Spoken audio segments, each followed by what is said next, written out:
할렐루야. 우리 주님께서 사망 권세를 이기시고 부활하셨습니다. 오늘 우리가 가정에서 영상으로 예배 드리는 이들도 있고 또 교회 나와서 예배 드리는 분들도 계시고 한데, 어느 곳에서 예배 드리든지 우리의 예배를 주께서 받으시고 우리 주님의 부활의 능력으로 성도들 안에 역사하시기를 간절히 바랍니다. 이제 다 함께 일어나셔서 기도하심으로 부활주일 예배 하나님 앞에 드리겠습니다.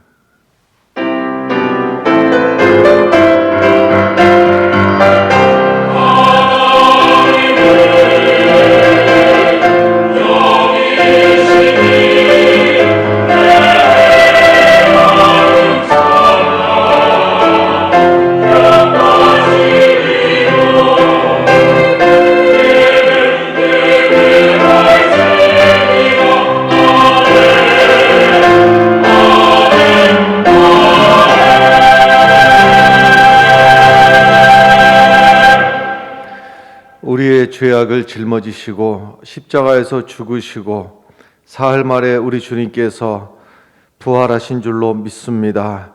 부활하신 주님의 능력으로 찾아와 주시어서 고통받는 이 땅을 치료하여 주시고 마음이 상한 성도들, 모든 백성들 우리 주님께서 어루만져 주시어서 우리 주님의 부활의 능력으로 치료하여 주시고 우리 모두 부활의 큰 기쁨을 맛보는 이 시간 되게 하여 주시옵소서. 우리 삶 가운데 우리 전생에 주님의 부활의 능력을 힘입어 살아가게 하여 주시옵소서. 각 가정에서 영상으로 예배드리며 주의 전에 나와서 예배드릴 때에 우리 주님께서 이 예배를 받아주시고 하나님의 큰 은혜와 충만한 풍성함으로 이 시간 더하여 주시옵소서. 예수님 이름으로 기도하옵나이다. 아멘. 165장 찬송 함께 하겠습니다.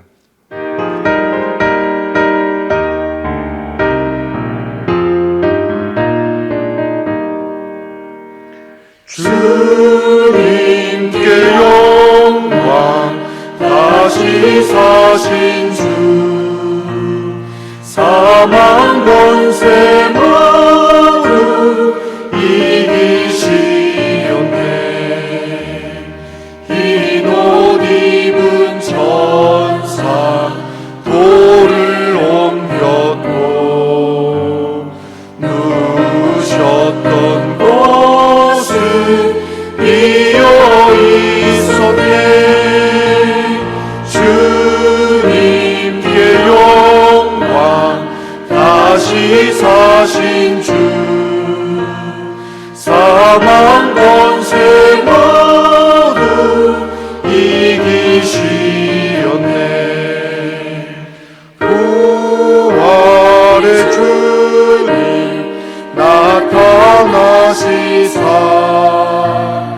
두려움과 의심 물리치셨네. 주의 교회 기뻐 찬송하여라. 다시 사신 주님 죽음 이겼네. 주님께 영광, 다시 사신 주, 사망 권세 모두 이기시었네. 생명의 임금, 영광의 주님, 주님 없는 삶은 헛될 뿐이라. 주의 사랑으로 세상 이기고 요단 건너 본향 가게 하소서. 주님께 영광, 다시 사신 주, 사망 권세 모두 이기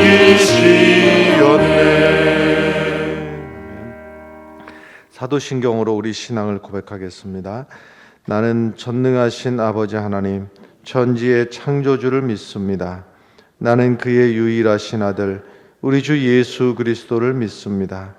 그는 성령으로 잉태되어 동정녀 마리아에게서 나시고 본디오 빌라도에게 고난을 받아 십자가에 못 박혀 죽으시고 장사한 지 사흘 만에 죽은 자 가운데서 다시 살아나셨으며 하늘에 오르시어 전능하신 아버지 하나님 우편에 앉아 계시다가 거기로부터 살아있는 자와 죽은 자를 심판하러 오십니다.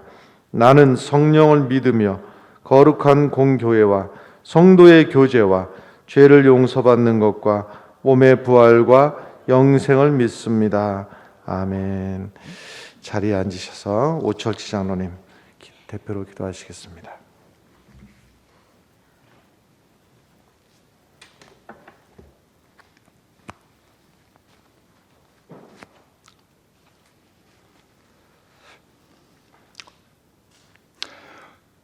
죽은 자 가운데서 사흘 만에 다시 살아나리라는 약속의 말씀대로 부활하신 하나님 아버지, 저희들의 죄를 대속하시고 죽은 지 사흘 만에 다시 살아나신 이 부활절 예배를 드리게 됨을 감사드립니다. 매년 드리는 부활절 예배를 올해는 특별하게 드립니다. 코로나19로 인하여 예능과 같이 함께 모여 기쁨의 찬양도 크게 하지 못한 채 소박하고 조용하게 예배를 드립니다.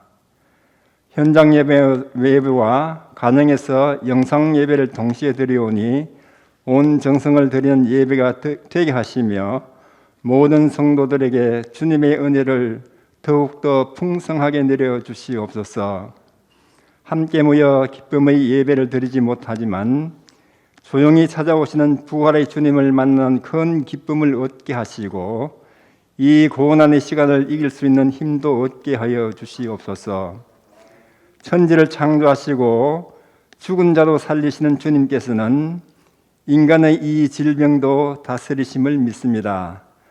우리나라를 비롯한 180여 개국 지구촌 전체가 코로나19로 심한 몸살을 앓고 고통을 겪는 가운데 있습니다. 이 시간 엎드려 기도하고 회개하오니 저희들의 죄를 용서하시고 긍휼히 여겨주시옵소서. 속히 치유하여 주시기를 간절히 바라옵니다. 내 이름을 일컫는 내 백성이 그들의 악한 길에서 떠나 스스로 낮추고 기도하여 내 얼굴을 찾으면 내가 하늘에서 듣고 그들의 죄를 사하고 그들의 땅을 고칠지라라는 말씀을 의지하여 이 땅의 많은 성도들이 간절하게 기도하고 있습니다. 이 땅을 고쳐주시옵고 예배가 회복되며 일그러진 그 모든 일상이 정상화될 수 있게 하여 주시기를 간절히 원하옵나이다. 코로나19 치료와 방역을 위하여 수고하는 모든 의료진과 공무원 또 관계인들에게 함께 하여 주셔서 전염병 확산이 이제 종식되고 그들의 일상도 회복되게 하여 주시옵소서. 더 이상 지치지 않도록 보호하여 주시옵소서. 코로나로 고통당한 이웃이 또한 있습니다. 많은 자영업자로부터 큰 기업에 이르기까지 경제적 어려움에 처해 있습니다. 유가족과 환자, 격리 생활자들을 또한 기억하여 주시고 위로해 주시옵소서. 하루하루 생계를 걱정하는 이들과 실직의 위험 앞에 두려워하는 이들의 아픔도 살펴주시옵소서. 많은 교회, 특히 대형 교회가 현장 예배 대신 온라인 예배를 지속하고 있고 현장 예배 또한 여러 가지로 불편하고 만족스럽지 못한 가운데 있습니다. 이로 인하여 성도들 신앙의 열기가 식지 않도록 인도하여 주시고 이 시기를 또 다른 기회로 더 주님께 나아가 기도와 묵상의 시간으로 삼을 수 있게 힘주시옵소서. 하나님 아버지, 4.15 총선이 사흘 앞으로 다가왔습니다. 이 나라의 자유민주주의를 더욱 발전시키며 이 나라를 부강하게 할 수 있는 하나님의 일꾼이 세워지게 하여 주시옵소서.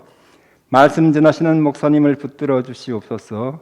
선포하시는 말씀으로 부활의 신앙을 든든하게 하여 주시며 코로나로 침체된 영성을 회복하게 하여 주시옵소서. 코로나가 종식되어 예배가 정상화되고 모든 일상이 회복될 때까지 저희 성도들을 강건케 하여 주시기를 간절히 원하오며 부활하신 예수님 이름으로 기도드립니다. 아멘. 나를 사랑하는 주, 나의 곁에 계신 주, 이 삶 나의 기도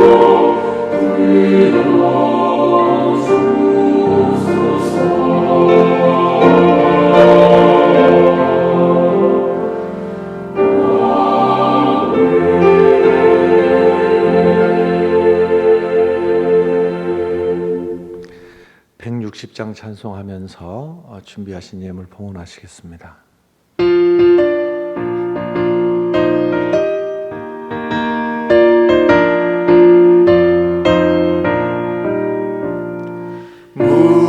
무덤에 머물러 예수 내 구주 새벽 기다렸네 예수 내 주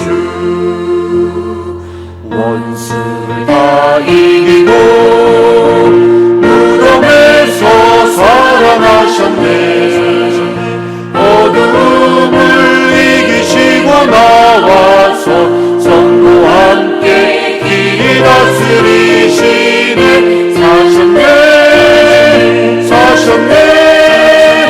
예수 다시 사셨네 헛되이 지키네 예수 내 구주 헛되이 봉하네 예수 내 주 원수를 다 이기고 무덤에서 살아나셨네 어둠을 이기시고 나와서 성도와 함께 길이 다스리시네 사셨네 예수 다시 사셨네 거기로 가두네 예수 내 구주 우리를 살리네 예수 내 주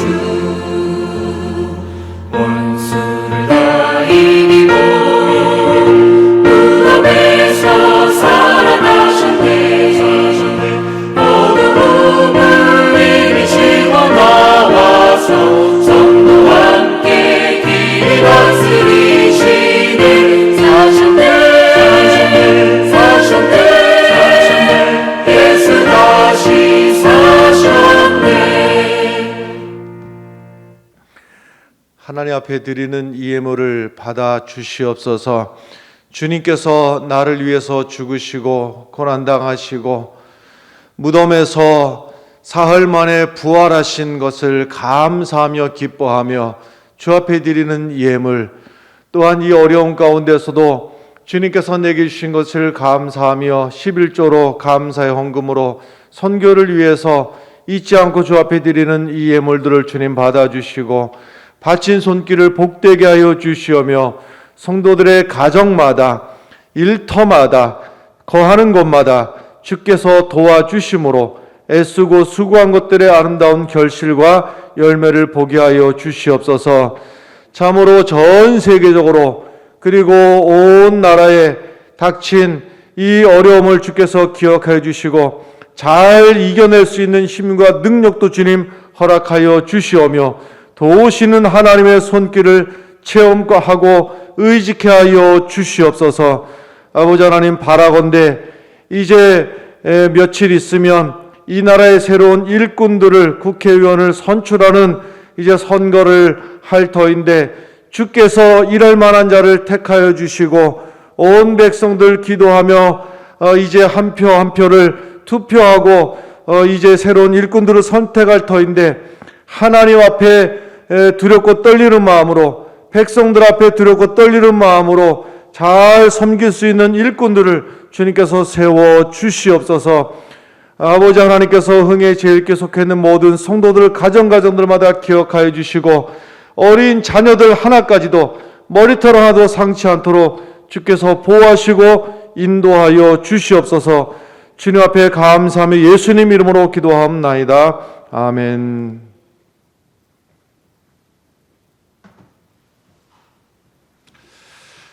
할렐루야.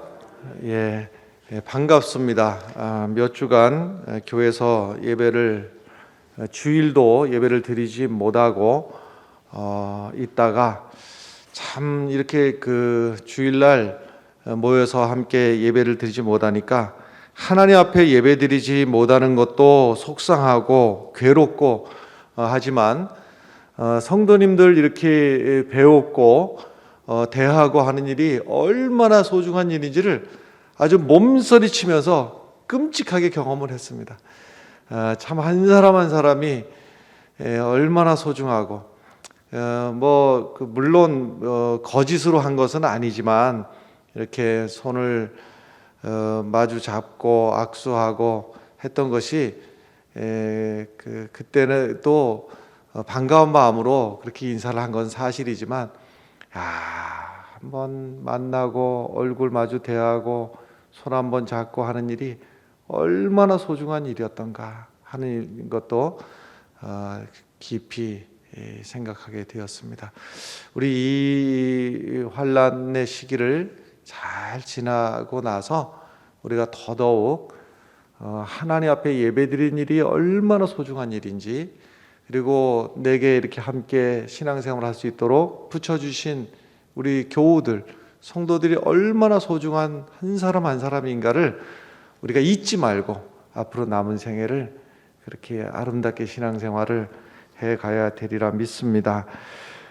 오늘 주님께서 사망 권세를 이기시고 부활하심을 기념하고 또 기뻐하고 하는 부활주일입니다. 다른 해와 달리 마스크 쓰고 또 이렇게 거리를 뛰어서 앉고 하면서 부활절 예배를 드리고, 부활절 예배하면 또 교회가 여러 가지로 준비를 특별하게 더해서 예배를 드릴 터인데, 올해는 이렇게 조용하게 예배를 드리게 되었습니다. 그나마도 이만큼 모여서 예배 드릴 수 있는 것이, 부활절 예배도 교회에서 못 드리면 어떡하나 하는 걱정을 했었는데 이만큼 예배를 드릴 수 있는 여건과 형편이 된 것이 또 한편으로 감사하고 기쁘고 그렇습니다. 당분간 주일 예배와 새벽 기도회로만 모이겠습니다.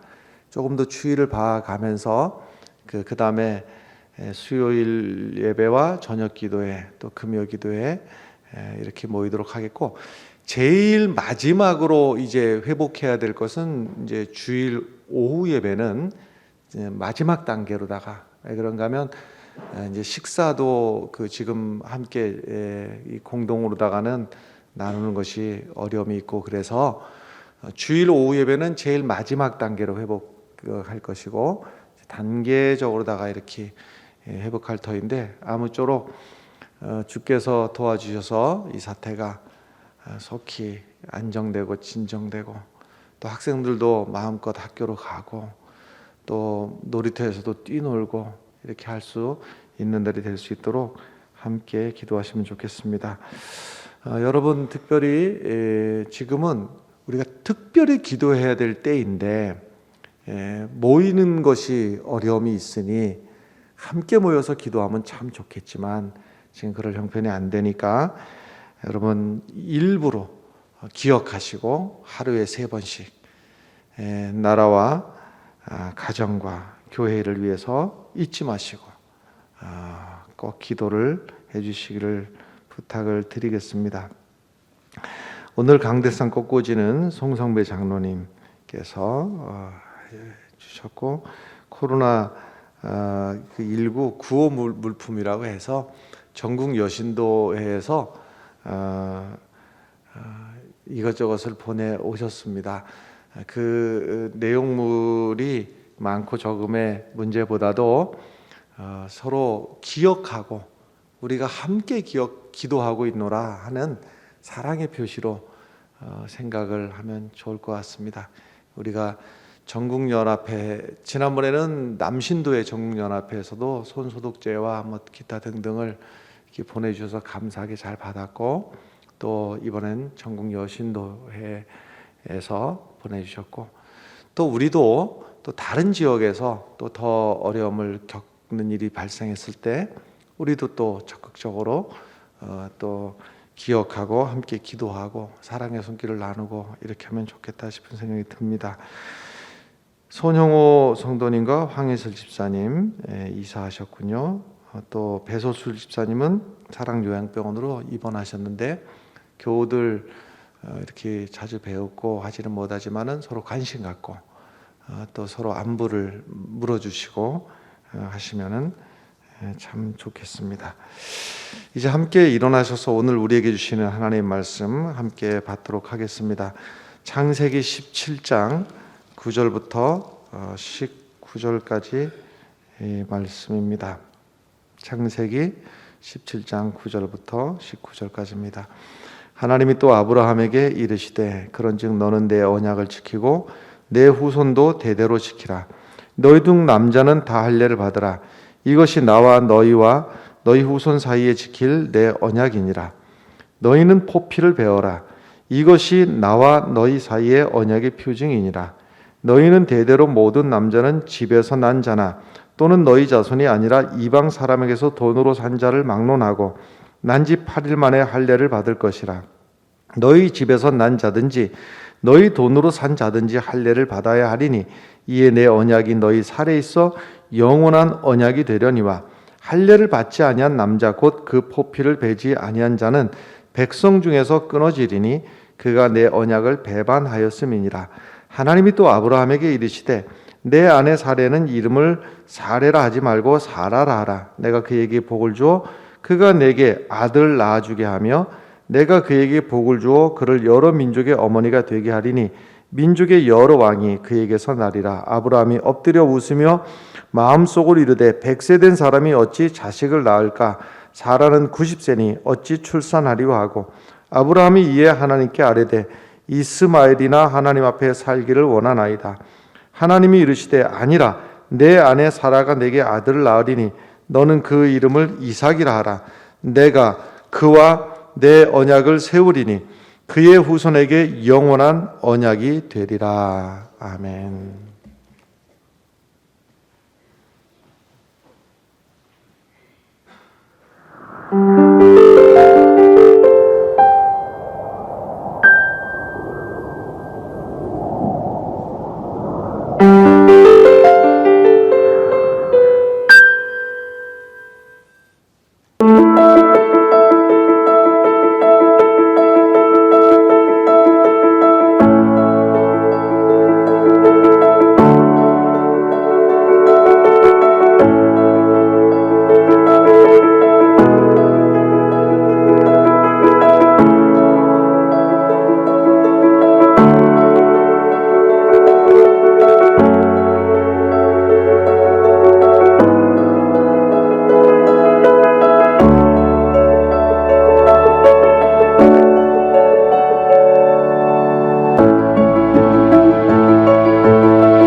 성경은 약속의 책이라고 합니다.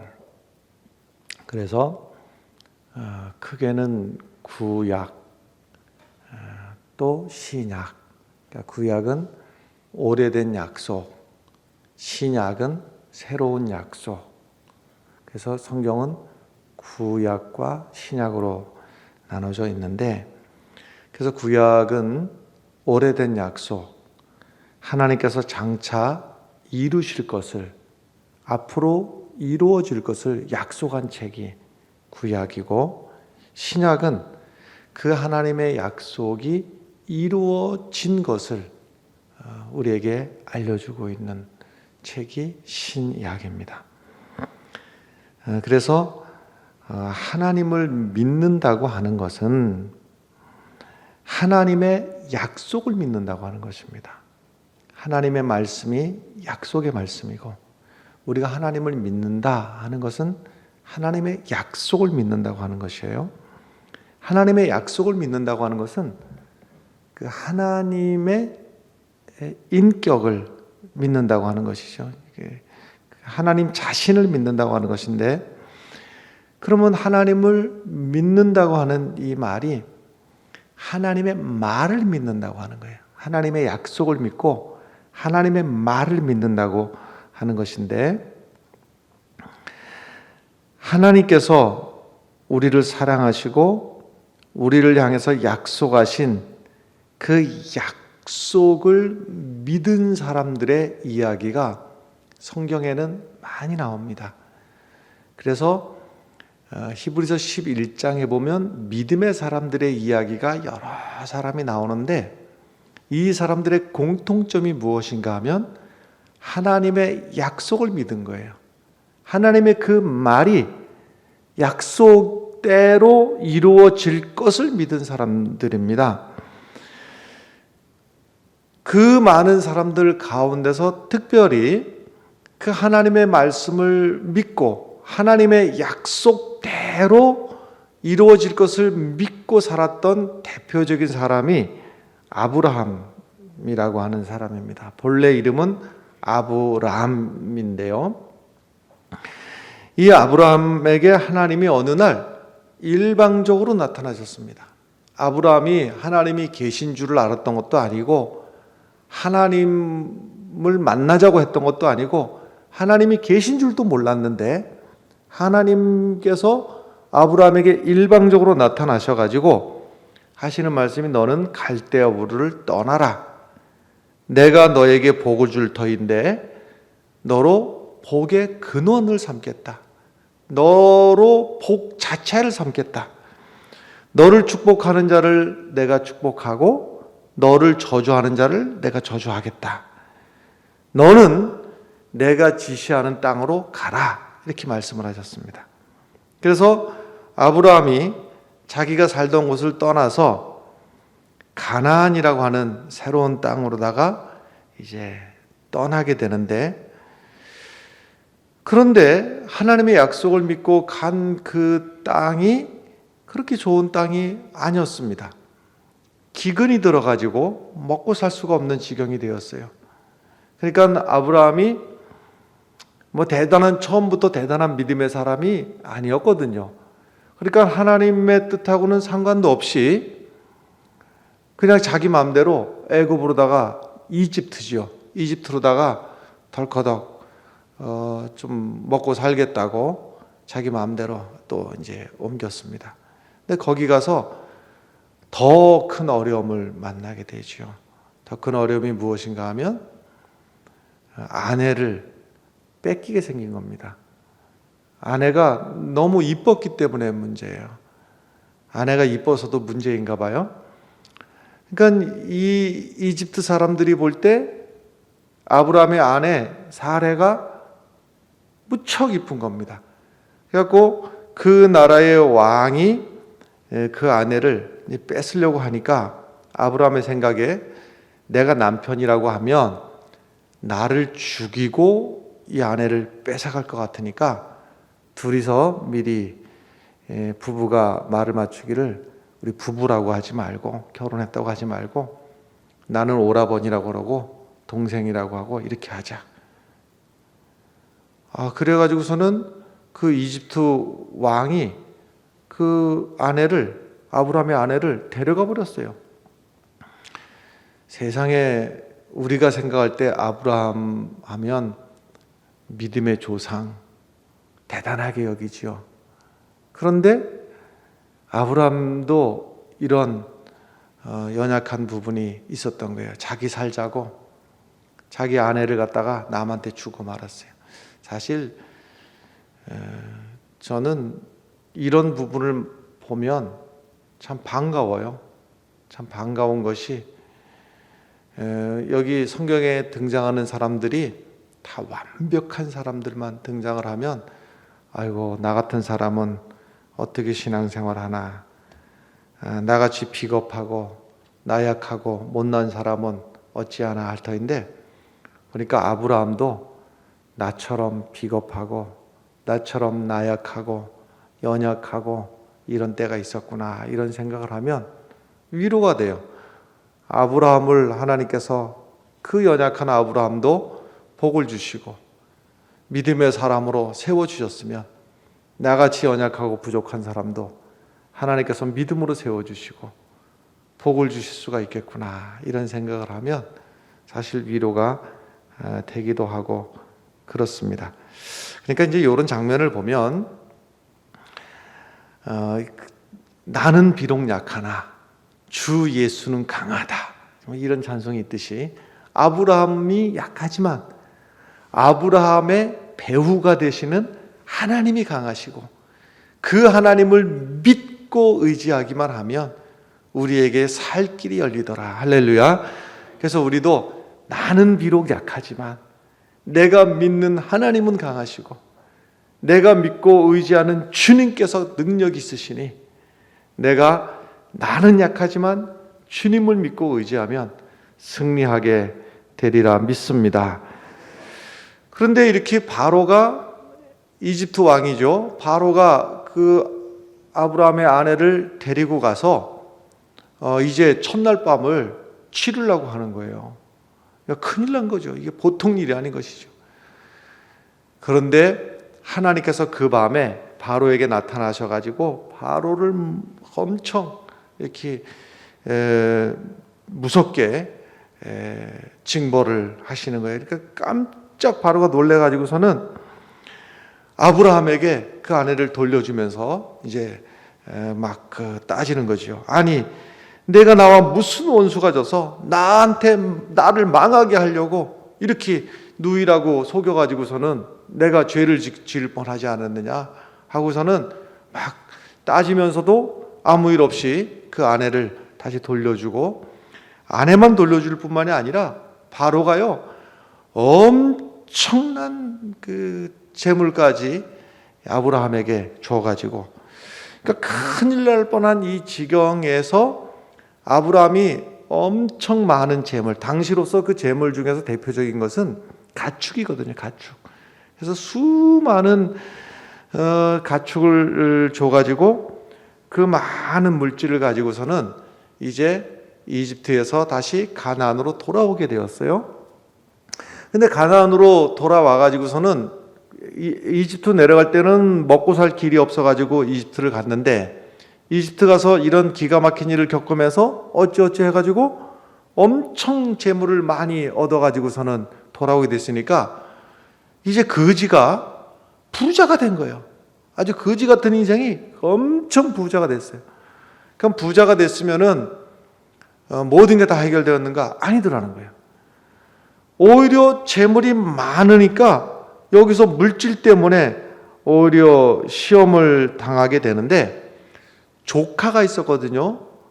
롯이라고 하는 조카가 있었는데, 이 물질이 많아지니까, 가축이 많아지니까 조카 롯하고 서로 틈이 이제 벌어지게 되었어요. 그러니까 소떼와 양떼가 너무 많아가지고 이 헤브론 들녘에서는 목초지가 부족해가지고 소끼리 싸우고 소를 먹이는 그 목동끼리 서로 다투고 싸우고 이렇게 되는 거예요. 그러니까 아브라함이 조카 롯을 불러서 너와 나는 친척 고륙이 아니냐 하고서는 이제 몇 가지 제안을 하게 되는데, 우리 인생을 속이는 것 중에 하나가 여러분 돈만 있으면 된다 이런 생각은 완전 거짓말입니다. 거짓말도 새빨간 거짓말입니다. 보통 거짓말이 아니에요. 돈만 있으면 된다. 이게 보세요. 생각을 해보십시오. 제일 쉬운 그림 하나 그려드릴 테니까 생각을 해보십시오. 부모님이 돌아가셨는데 재산을 많이 남기고 돌아가셨어요. 재산을 많이 남기고 돌아가셨어요. 두 번째 집은 부모님이 돌아가셨는데 뭐 남긴 재산도 없고 그 남겨진 형제들이 서로 재산을 뭐 종이쪽 하나 나눌 것도 없어요. 그냥 그걸로 끝이에요. 자, 첫 번째 재산을 많이 남기고 가신 집, 두 번째 재산 나눌 것이 하나도 없이 그냥 가신 집. 형제 간에 다툼이 일어난다면 첫 번째 집에서 다툼이 일어나겠습니까? 두 번째 집에서 다툼이 일어나겠습니까? 일어난다면. 마스크는 쓰셨어도 대답은 하셔야 돼요. 그 속에서. 예. 가능성으로 보자면 꼭 그런 것은 아닌데, 가능성이 어느 쪽에 훨씬 많은가 하면 나눌 재산이 많이 있는 집에서 다툼이 일어날 가능성이 훨씬 많습니다.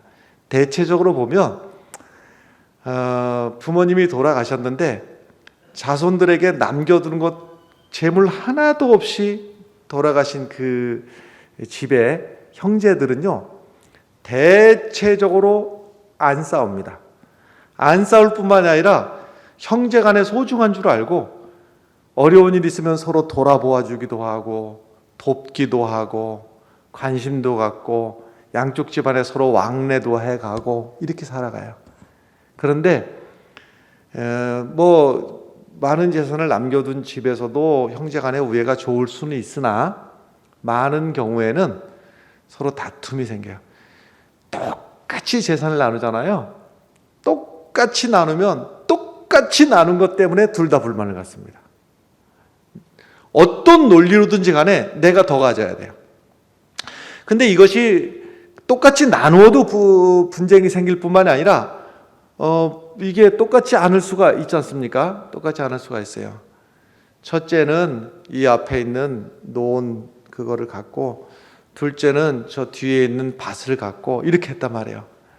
서로 간에 불만입니다. 서로 간에 별 이유가 붙어서라도 불만이고 서로 간에 서로 그러니까 돈만 있으면 모든 문제가 해결된다? 아니에요.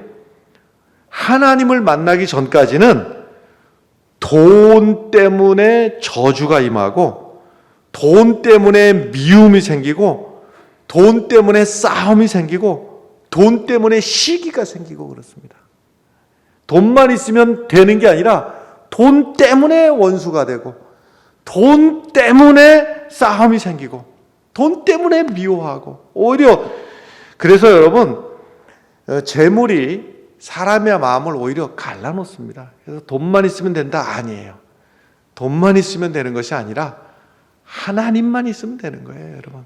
이걸 알아야 돼요. 근데 아브라함은 여기서 기준을 딱 잘 잡았어요.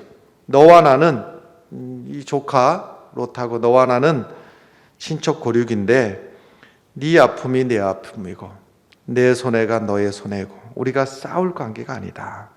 그런데 현실적으로 지금 너의 소떼와 내 소떼와 이것이 이 같은 들녘에서는 도저히 같이 지낼 수가 없다.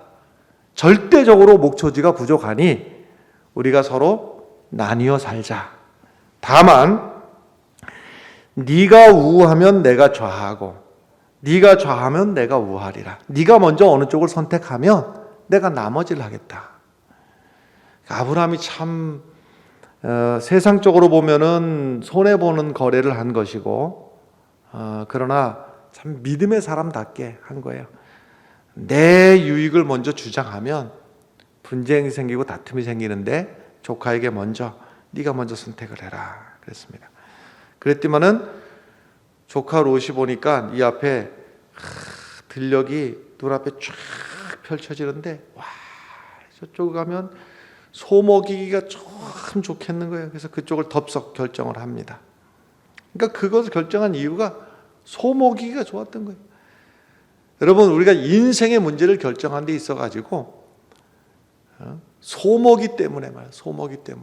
소먹이 때문에 인생을 결정하는 어리석은 결정을 하지 않게 되기를 바라요. 지금도 보면 그 소먹이 같은 것, 그것 때문에 인생을 거기다 허비를 다 해버리는 경우들도 많지요. 기껏해야 돈 몇 푼, 기껏해야 그 얼마 안 되는 그거 가지고서는. 자, 아브라함 입장에서 보면 조카 롯이 그 좋은 쪽을 쫙 선택을 했을 때, 그리고 떠나갔을 때 쓸쓸한 이 헤브론 들녘에 남게 되었어요.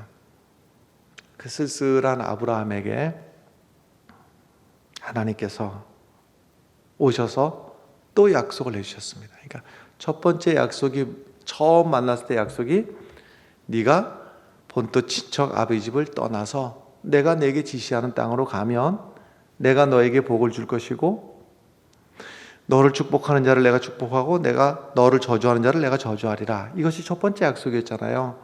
두 번째 약속을 또 해주시는 거예요. 여기서 이 아브라함이 조카 롯이 떠난 쓸쓸한 들녘에서, 아브라함아, 네가 동서남북을 쫙 바라봐라. 이 모든 땅을 다 너에게 주리라.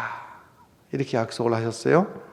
그리고 그 땅의 티끌을 한번 세어봐라. 내 후손이 이와 같이 많으리라. 지금까지 아브라함이 늙어가지고서는요, 이제 점점 늙어서 살 날도 얼마 남지 않았는데 자식이 없었거든요. 자식이 없는 아브라함에게 하나님께서 내 후손이 땅에 티끌같이 많을 거야, 이런 약속을 하십니다. 이게 두 번째 이제 아브라함이 받았던 약속이거든요.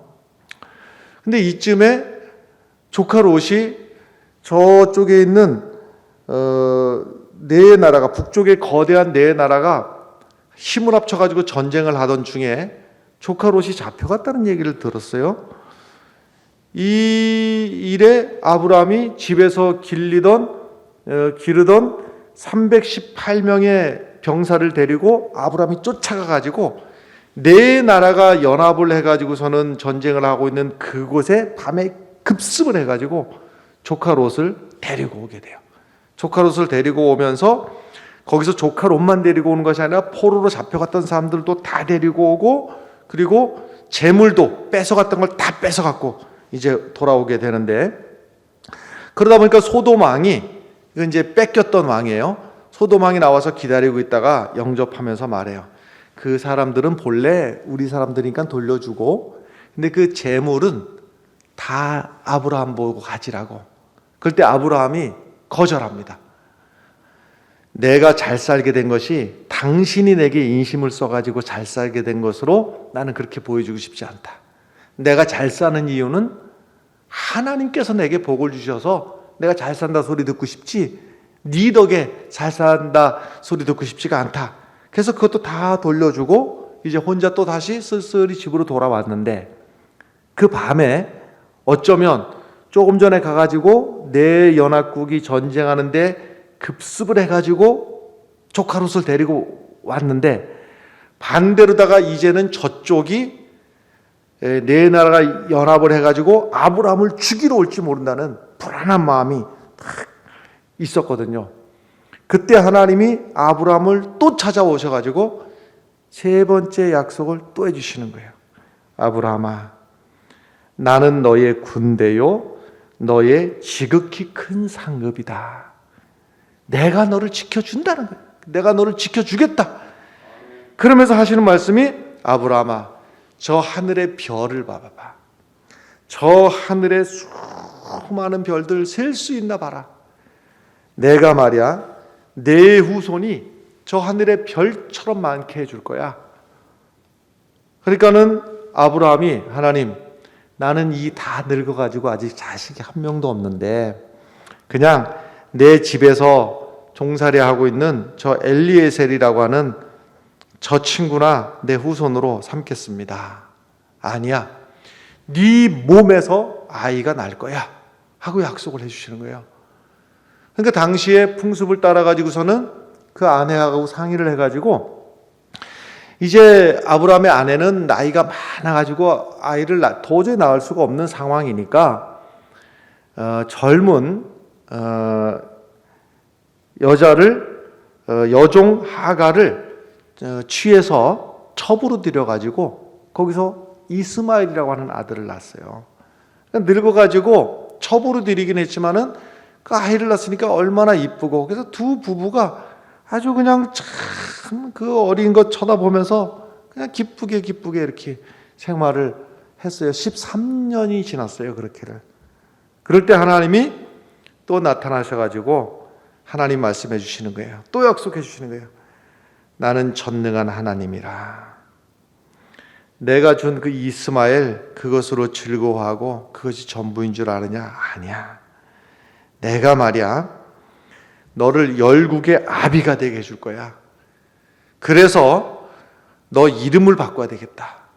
아브라함이라고, 열국의 아비라고 이름을 바꿔야 되겠다. 하나님이 또 약속해 주시는 거예요. 또 약속을. 근데 점점 나이는 점점 늙어가고, 아니 이것도 아니고 저것도 아니라면 도대체 언제 아들을 주실 것인가 할 때 하나님께서 반드시 너의 몸을 통해서 그리고 내 아내 사라를 통해서 아들을 줄 거야 하고 하나님이 약속을 하십니다. 그 약속의 하이라이트다가 탁 이제 증표를 삼은 것이, 표로 삼은 것이 온 집안에 할례를 받아라. 할례를 받아라. 할례는 남자의 이 성기를 일부를 베어내는 일이거든요. 그러니까 이 할례를 모든 집안에 있는 남자들이 다 할례를 받아서 이것을 하나님과의 약속의 표로 삼았습니다. 그런데 이것이 표시를 낸 곳이 은밀한 곳이다 보니까 우선 몇 가지 특징이 있죠. 첫 번째는요, 드러내놓고 자랑을 할 수가 없어요. 사람들 만나는 사람들마다 내가 이 표시가 있는데 좀 보실래요? 이럴 수가 없는 노릇이잖아요. 그리고 지울 수도 없어요. 그래서 그 표시를 볼 때마다 하나님의 약속이 여기에 있다. 하나님의 약속의 표시다. 이것은 나는 하나님의 백성이고 하나님의 말씀대로 살아야 되는 사람이고, 나는 하나님하고 관계 속에서만 나는 숨쉬고 먹고 살고 내가 전생을 그렇게 살 것이다. 그런데 누구에게 드러낼 수는 없는데, 루마니아 사람 게오르기우라고 하는 분이 쓴 소설 있죠. 25시라고 하는. 그 독일 사람들이 유대인들을 다 죽이기 위해서 물어보죠. 유대인이냐고. 그러면 사람들이 살려다 보니까 아니라고. 왜냐하면 유대인이라고 그러면 바로 죽여버리니까 아니라고. 당연히 거짓말을 하게 되죠. 그럴 때 좀 바지를 다 내리라고. 그 남자들 바지를 다 내리. 이건 이 표시가요, 바지를 내리는 순간에 뭐 이거는 부인할 수가 없는 그 표시가 딱 나는 것이죠. 그 표시가. 이제 그 장면이 25시에 나오는데, 이 하나님께서 주신 이 약속을 우리가 버릴 수도 없고 피할 수도 없고, 하나님의 약속 아래서만 살아야 되는 그 존재가 바로 하나님의 사람들의 살아가는 방법입니다, 여러분. 그러니까 하나님께서 아브라함하고 이렇게 지울 수 없는 그 약속을 주셨는데, 아브라함에게만이 아니라 우리들에게도 하나님께서는 약속을 해주셨습니다. 예수 그리스도가 이 땅에 오신 것 자체가 약속대로 온 거예요. 약속대로. 하나님의 말씀대로 왔다 이렇게 하잖아요. 그 말을 달려면 하나님의 약속대로, 우리에게 약속하신 대로 예수님을 보내주셨고, 약속하신 대로 십자가에 죽으셨고, 약속하신 대로 부활하셨습니다. 할렐루야. 고린도전서 15장 3절과 4절의 말씀에 보면 이런 말씀이 있어요. 성경대로, 이 말은 약속대로 말씀하신 대로예요. 성경대로, 약속하신 대로 그리스도께서 우리 죄를 위하여 죽으시고 장사 지낸 바 되었다가 성경대로, 약속대로 사흘 만에 다시 살아나셨습니다. 할렐루야. 예수님께서 이 땅에 오신 것이 약속대로 이 땅에 오셨고, 약속대로 죽으셨고, 약속대로 살아나셨습니다. 그래서 하나님의 약속의 말씀을 붙들고 살아가면 우리가 그 약속 아래서 우리는 하나님의 자녀로서의 풍성한 삶을 살게 되는 겁니다. 요한복음 1장 12절의 말씀, 영접하는 자, 곧 그 이름을 믿는 자들에게는 하나님의 자녀가 되는 권세를 주셨으니, 영접하는 자, 무엇을 영접해요? 그 이름을 믿는 자, 하나님의 약속을 믿는 자, 하나님의 말씀대로 이루어질 것을 믿는 자들에게는 하나님의 자녀가 되는 권세를 주셨다. 여러분, 우리가 하나님의 자녀로서 이 권세를 누리시고 살아가시기를 바랍니다. 요한복음 5장 24절의 말씀, 내 말을 듣고 또 나 보내신 이를 믿는 자는 영생을 얻었고 심판에 이르지 아니하나니 사망에서 생명으로 옮겼느니라. 할렐루야. 이것을 온전하게 고백하는 몇 가지 상징이 있습니다, 여러분. 우리가 이 유대인들은 할례를 몸에 칼로 새기고 흔적을 가지고 살았는데, 우리가 오늘 믿는 우리들도 하나님의 약속을 믿는 믿음으로 삶의 몇 가지 흔적을 가지고 우리도 살아가고 있는데, 그 중에 한 상징이 바로 세례입니다. 세례. 여러분, 세례를 받을 때 저 그냥 정직하게 제 개인적인 감정으로 하자면은, 저는 장로교에서 하는 이 세례 의식이 저는 불만족입니다. 저는 기회만 되면 세례를 침례로 하고 싶어요. 교회에서 세례하니까는 어쩔 수 없이 이렇게 물을 묻혀가지고 세례를 합니다만은, 그것도 할 수 있는 곳만 있으면은, 뭐 전교인 수련회를 갈 계획가 있든지 하면 물 있는 곳으로 가서 거기서 세례를 침례로다가 물 속에 팍 집어넣다가 이걸 해야지 제 속이 좀 시원하겠어요. 세례를 세례답게 말이죠. 근데 이것이 무엇을 의미하는가 하면, 물 속에 집어 넣을 때 땅 속에 무덤 속에다가 묻어버리는 것처럼 죽음입니다. 실제로 죽는 거예요. 죽었다가 물 속에서 건져내잖아요. 이것은 다시 부활하는 거예요. 죽었다가 부활을 하는 것, 이것이 바로 세례거든요. 그래서 하나님의 그 약속을, 표시를 아브라함은 몸에 할례를 행해서 그 표시를 삼았는데, 우리가 가지는 그 약속의 표시가 무엇이냐면 세례입니다. 예수 그리스도의 이름으로 세례를 받는다는 것은 이전에 나는 죽었고 예수의 이름으로 부활하는 삶을 산다. 할렐루야. 예수의 이름으로 세례를 받으셨지요. 그 의미를 가지고 우리는 살아가는 거예요. 그래서 내가 세례받은 사람이다 하는 것을 기억할 때마다 나는 예수로 죽고 예수로 다시 살아나서 이제는 예수로 말미암은 삶을 살아간다. 할렐루야. 그 다음에 두 번째가 무엇이냐면은, 유월절이 변해서 성만찬이 된 것입니다. 성만찬. 그래서 성만찬을 받을 때마다 이것은 예수 그리스도의 몸을 찢어서, 예수 그리스도의 몸에서 피가 흘러서 그것을 먹고 마시고 하는 거예요. 예수의 몸을 먹고 그래서 유월절 때에 어린 양의 피를 문 임방과 좌우 설주에 발라가지고 죽음의 사자가 들어가지 못하고 지나갈 것이다. 그래서 유월, 패스오버 하는 것처럼 우리가 성만찬, 예수 그리스도의 몸과 피를 대할 때마다 우리는 사망 권세가 우리를 침노하지 못하고, 우리는 예수의 이름으로 어느 곳에 있든지 주의 이름으로 승리하는 성도의 삶을 살아가게 되는 것입니다. 마지막으로 또 하나의 그 표징이 무엇이냐면, 약속의 표시가 무엇인가 하면 안식일이 변해서 주일이 된 것입니다. 그러니까 구약에서 안식일의 시작이 어디부터입니까?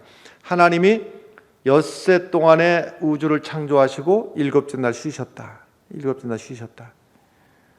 이거 잘못 이해하면요, 하나님이 피곤해 갖고 쉬신 것으로 여기는데, 첫 번째는 하나님은 피곤치 아니하시는 분이시고, 두 번째는 하나님이 말씀으로 창조하셨는데 얼마나 피곤하셨겠어요. 말 몇 마디 했는데 빛이 있으라 이랬는데 피곤하겠어요? 하나님은 본래 피곤한 분이 아니실 뿐더러 하나님이 뭐 대단한 노동을 하신 게 아니라 이 말이에요. 빛이 있으라니까 빛이 있었고, 하늘이 있으라니까 하늘이 있었고, 말씀으로 하신 것인데 그리 피곤한 일이 아니에요. 실제로다가 족장 시대에 아브라함, 이삭, 야곱 뭐 이쪽을 쭉 요새까지 거치면서 안식일을 지켰다고 하는 기록이 전혀 없습니다. 전혀 안식일을 지키지 않았어요. 근데 이것이 나중에 후대에 와가지고 하나님하고 관계가 멀어지니까 그 날을 정해서 이날만이라도 하나님을 기억하고 살아라 하는 의미로다가 뒤에 안식일이 이제 강화가 된 것인데, 지금 우리는 안식일을 지키지 않지요. 안식일을 요일로 말하자면, 엄밀하게 말하자면 토요일이거든요.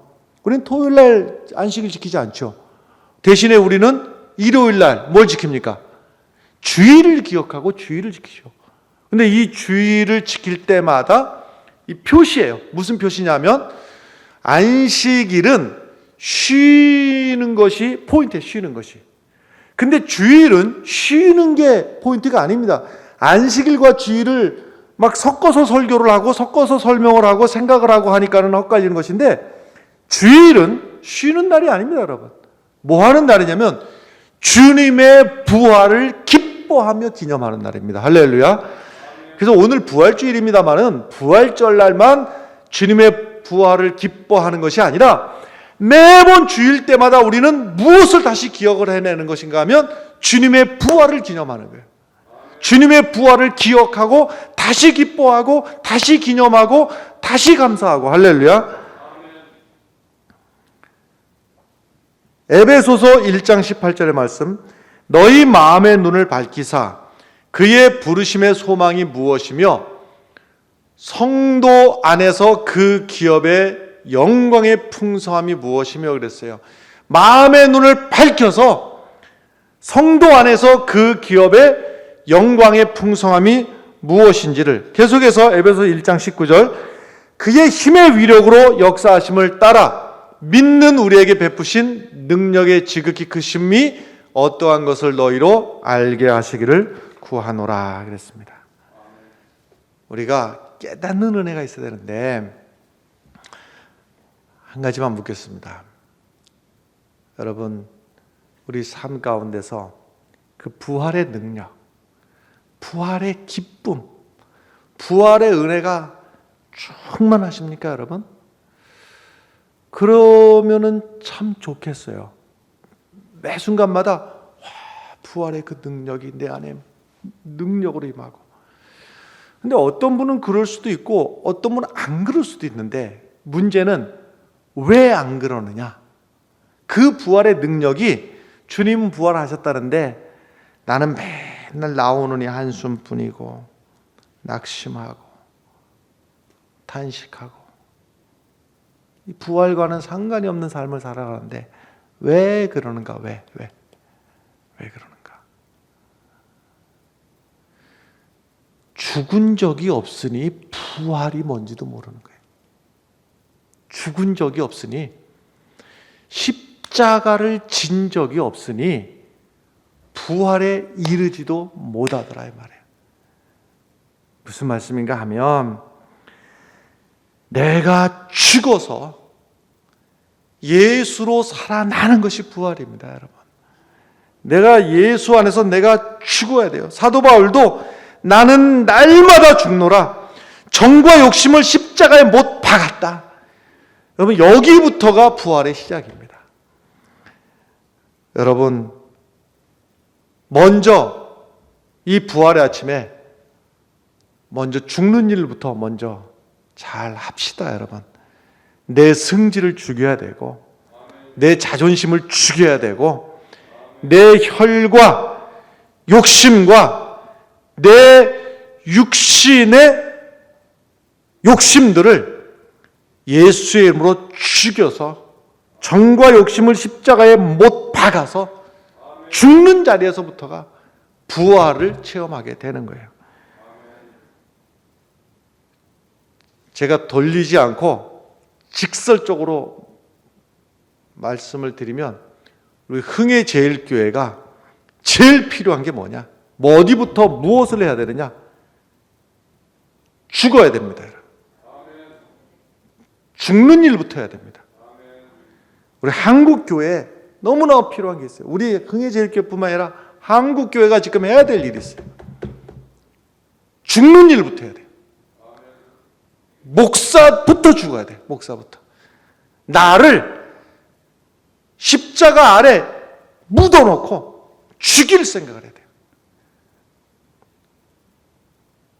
성도들도 그렇습니다. 성도들도 그 자리에서 주님께서 십자가에서 죽으시고 그 다음에 부활하신 그 능력이 내가 예수의 십자가 아래 죽으면 주님께서 우리를 부활시켜 주실 것이고 비로소 부활이 내 삶의 현실이 되고 그 부활의 능력이 내 삶의 기쁨이 되고 은혜가 되고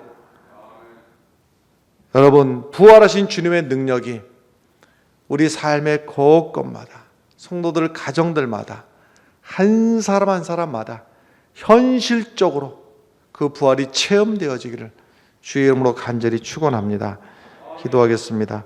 주님, 내가 죽어 예수로 살게 하여 주시옵소서.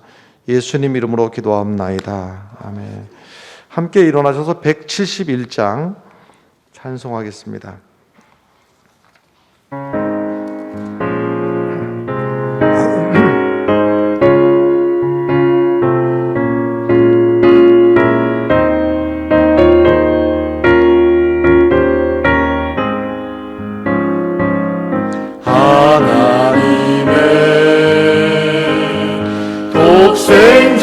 예수 날 위하여 오시었네. 내 모든 죄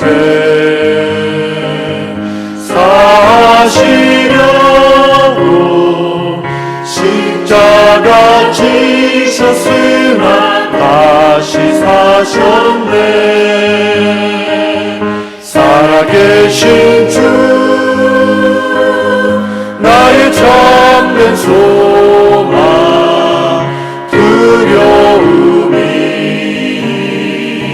사라지네.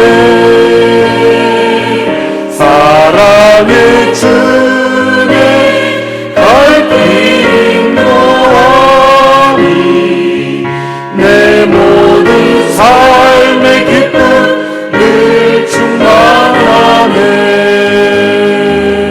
주 안에서 거듭난 우리 기뻐하며 찬양하리. 가슴 속에